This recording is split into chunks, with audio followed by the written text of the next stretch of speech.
Stop the presses. I actually agree with Whoopi Goldberg. More on that in just a minute. But of course, I first want to cover this debacle, this tragedy, this embarrassment, this disgrace that has happened in the United States Congress over the weekend. And of course, I'm talking about the vote to send more aid, $95 million worth of aid to Israel and Ukraine. Folks, it's surreal what has happened to our nation, but we're just not what we were. Our government has just been absolutely taken over by lunatics. And the lunatics are led by a Republican by the name of Mike Johnson of Louisiana, who, of course, is a man who causes me to ask the question, why did we get rid of Nancy Pelosi? Because he is absolutely no better. He is a colossal disappointment. He has betrayed this nation. And it makes you wonder if somebody has some photos somewhere of Mike Johnson. Because I can't explain this behavior at all. It makes no common sense. I have spoken on my channel until I am blue in the face about how wrong it is for us to be supporting Ukraine. This is nothing but a corrupt regime headed up by this, I started to say Zelensky, not so much Zelensky, he's just a puppet. But Ukraine is nothing but a money laundering operation for the rich and powerful people of the world, including American politicians. And that's why they're sending so much money there, our money, U.S. taxpayer money, to Ukraine. Because, of course, we've got plenty of money, right? I mean, we're only, what now, $35 trillion in debt? So what's another $95 billion, right? It's no big deal. It's only money. We just print more. No such thing as inflation. We don't have any other problems I can think of we need to address, right? We need to send more money to Ukraine. I'm still waiting, of course, for somebody to explain to me why we remain hostile toward Russia. There is no justification for this. There is no rationale for this whatsoever. It would be strange for the U.S. to start taking a hostile tone toward, I don't know, Canada, or toward the British Virgin Islands, or toward Australia or Japan or something. It just wouldn't happen. And if they did something like that, you would think, well, this makes no sense at all. Neither does it make any sense for us to be hostile toward Russia. Even if Russia were wrong about what they are doing in Ukraine, which they are not, it's still none of our business. Even if we want to take sides with Ukraine, it doesn't mean we've got to send them money. Of course, we're not really sending them money. The money is, as I said, it's a money laundering operation, and there are, of course, defense contractors in America that are making out big. A lot of people are getting wealthy from this, but the people that are getting bled dry from this, of course, are the American taxpayers and the American people. Right after this vote was taken in Congress, I've seen the photos, and you may have as well. There was just a swath of politicians in the well of the House of Representatives waving Ukrainian flags. I think it's kind of my job to get on here and talk and try and make sense of things to the best of my ability, but I'm just at a loss. I'm just absolutely at a loss. How an American politician, be they Republican or Democrat, how you can have such cognitive dissonance to go on the floor of the House of Representatives of the United States of America, right? The nation you are representing, I thought, and you're flying the flag of another nation in your hand. It's bad enough that people like Mike Johnson wear these lapel pins with dual flags of the United States and the godforsaken nation of Israel, the nation that runs the United States politics as far as that goes. That's bad enough. But here are American politicians in Congress waving the Ukrainian flag, just rejoicing over the fact that they just finished bilking the U.S. taxpayers out of another $95 billion so that the right people can get money. It's beyond belief. It's just unfathomable to me what is happening in our nation. You can't make any sense of it. It's not logical. It's not rational. There's no justification for it. There's no explanation for it. You can't make sense out of it because it is senseless. These people are enemies of the American people. They have betrayed us. And the man who has betrayed us more than any other is the good old conservative, Israel-loving Republican Mike Johnson. God bless the handful of representatives who actually stood up. It was Marjorie Taylor Greene and Chip Roy and a few others, Thomas Massey, of course. But it's David versus Goliath. Because we have absolutely lost our collective minds in Washington. We are just barreling down this tunnel toward destruction, and only a handful of people see it. It's like, how can you not understand what is happening? How can you not see the calamity we are steamrolling towards? And only a handful of people are throwing up caution flags and saying, you've got to reverse course. You can't keep doing this. There was another politician. I wish I'd written it down. He's a Democrat. I believe he's from New York. I could be wrong about that, and his name escapes me. But he stands in the well of Congress before the vote was cast. And he said, a lot of you are concerned that we're not supporting or we're not defending the American border. He continued, the Ukrainian-Russian border is the American border. What? The Ukrainian-Russian border is the American border? No, it's not the American border.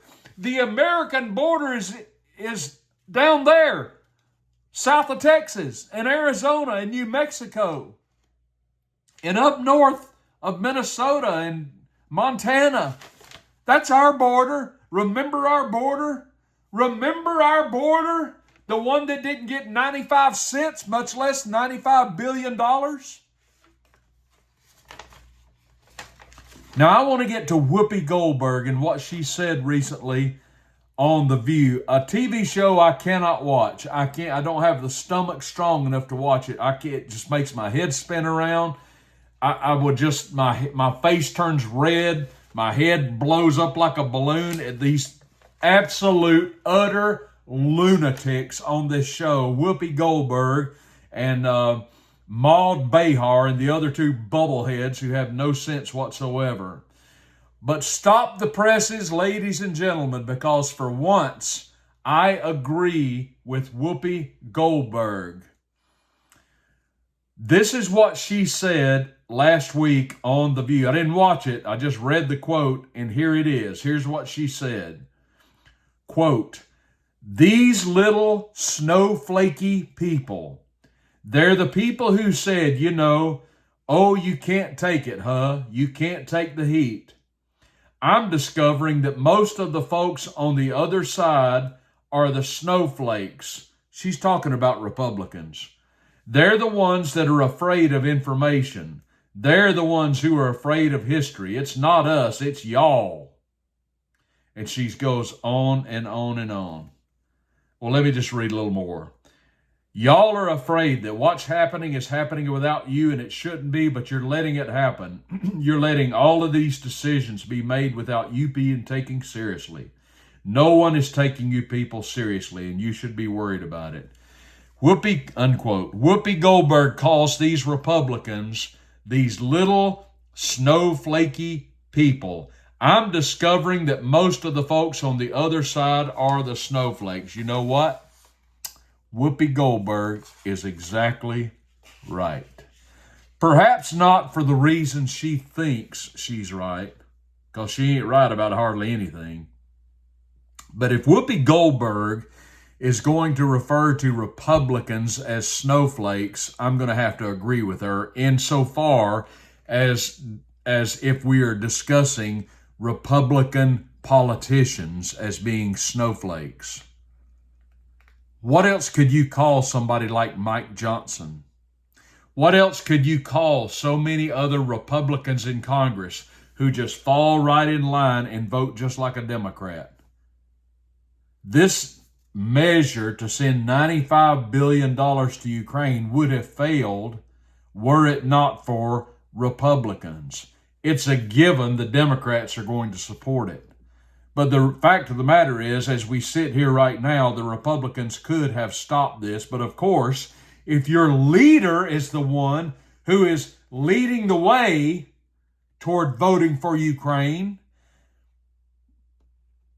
and every Democrat is in lockstep with him, what else is Mike Johnson if not a snowflake? If you're going to bang the drums as a Republican and hit on the familiar themes that Republicans talk about typically, then what else would Mike Johnson be if not a snowflake? What is it when a politician, no matter what his affiliation, refuses to accept the truth and refuses to accept the facts? What is it that you call them if you can show them that siding with Ukraine against Russia is not only foolhardy, it is absolutely immoral, but they do it anyway? What would you call them? What would you say when Israel just continues to devastate Gaza with full support of the Republican Party? Pretty much full support. There's not too many Thomas Masseys in Congress, a man who believes we should simply mind our own business, unfortunately. This is where we are, folks. We have lost our collective minds. We are clinging with the tips of our fingernails, looking for somebody to stem the tide of insanity. We think right now that our best hope may be Donald Trump, but Donald Trump is just, what this man is going through, it just boggles the mind. It's beyond belief how he can sustain himself in the face of all this persecution and torment from his political opponents. We've never seen a president go through anything like this before. This would have been unthinkable just a few years ago. You would never see this happen to Bill Clinton. You would never see this happen to Barack Hussein Obama. You would never see this happen to George Bush. You would never see it happen to any president, but it's happening to Donald Trump, and there is no excuse for it. It is, at the very least, completely undignified what they are doing to this man, how they continue to slap gag order after gag order on this man, how they continue to pile on with these frivolous lawsuits which absolutely mean nothing. He is charged with all of these non-crimes. Where are the victims? Where are Donald Trump's victims? Where are the victims of his so-called crimes? Who was defrauded by Donald Trump? Who is on the other side in the courtroom saying this man wronged me? Where is that person? Where are the victims? I'm going to share with you one who is not a victim, but we've been led to believe was a victim. And this is what this current trial with Judge Mershon is all about. I want to read for you a statement that was released on January the 30th of the year 2018. And this is a statement that was released by Stormy Daniels. Now, you will remember that Stormy Daniels is the reason that this trial is going on, supposedly. The trial in New York with Judge Mershon, who continues to slap gag orders on Donald Trump and requires him to sit there like he's a little 4-year-old while he has to listen to all this nonsense that's been leveled against him. This is the hush money trial, folks. This is the trial which is trying to throw Donald Trump into prison, apparently, because he apparently paid hush money to Stormy Daniels because of an alleged sexual escapade they had several years ago, which he has denied. And I'm going to give you some revelatory information about her that perhaps you haven't heard about recently. This statement I'm about to read to you from Stormy Daniels completely undermines this frivolous case against President Trump. This is what Stormy Daniels said on January the 30th of 2018. Quote, "To whom it may concern, over the past few weeks, I have been asked countless times to comment on reports of an alleged sexual relationship I had with Donald Trump many years ago. The fact of the matter is that each party to this alleged affair denied its existence in 2006, 2011, 2016, 2017, and now again in 2018. I am not denying this affair because I was paid, quote, hush money, unquote, as has been reported in overseas-owned tabloids. I am denying this affair because it never happened. I will have no further comment on this matter. Please feel free to check me out on Instagram. We'll pass on that, Stormy." Did you hear what I just said? These are the words of Stormy Daniels. I am denying this affair because it never happened. I ask you again, where are the victims of Donald Trump? Why are we in court, case after case after case? Oh, he overinflated the value of his property. Oh, he had an escapade with a hooker in Las Vegas or wherever it was. Where are the victims, folks? There are none. And who tells us there's not a victim? None other than Stormy Daniels herself, who said, quote, "There was no affair." She said it. Now, I don't know what she's saying in 2024. Maybe she's crawfishing. Maybe she's backtracking. Maybe she forgot she made that statement. I don't know what she's saying. I don't care what she's saying. I do know what she said in 2018 when she said that alleged affair, rendezvous, escapade, whatever you want to call it, she said it never happened. So there you go. So if you're a juror in this trial, or if you're the judge in this trial, or the prosecutor or the DA in this trial, should that not be good enough for you? It's good enough for me. We live in times of insanity, ladies and gentlemen. I don't know what's going to happen, but we can all just simply hope and pray we can survive until next January, when hopefully something good happens in November and we can get some measure of sanity back in our leadership. And all I can say to Donald Trump is, sir, if you get back in office, you need to go on a rampage.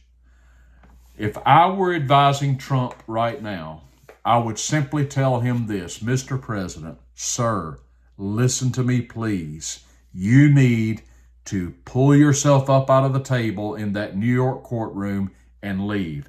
Just leave. Because, folks, Donald Trump is going to get convicted in this trial. Mark my words. Why do I say that? Not because there's a lot of evidence against him, because as I just showed you, there is not. It's because the deck is stacked. The deck is stacked on Donald Trump. The stack is decked against him. He has a judge who hates him, and he has got a jury who is against him, and a prosecution that is obviously against him. He has no chance. He is going to get convicted. And what they're wanting is to get an image of Donald Trump in a pair of handcuffs being marched out of the courtroom. And if he stays, I am absolutely convinced that is exactly what's going to happen. Folks, this man needs to stand up, stop playing this game with these people that he is not going to win. There is nothing he can do here to save himself. He is going to lose in this trial. It is stacked against him. He needs to get up and leave and get on the campaign trail. He needs to go to Iowa. He needs to go to Florida. He needs to go to Alabama. He needs to go to anywhere. Just get on the campaign trail. You think they're going to hunt you down there on state charges and arrest you, Mr. President? Get on the campaign trail. You've got a campaign to win. Don't worry about these people. Get on the campaign trail, win this election, get inaugurated again, and then wreak all holy hell on these people once and for all. We need to be avenged. The American people do. And it's not going to happen if these same people get right back in office. Mr. Trump, please, sir, wake up and do what you've got to do. Thank you so much for commenting on this video down below. I appreciate that. I love to hear your thoughts. Make sure you like this video, give me a thumbs up, and subscribe to the old Triple T channel if you would, please. Again, thank you all for reaching out to me. I appreciate the emails, the buy me a coffee. The links are down below if you want to buy me a little cup of coffee and say thanks for the video. This is Trailer Trash Tim. Thanks for joining me, and I will see you soon.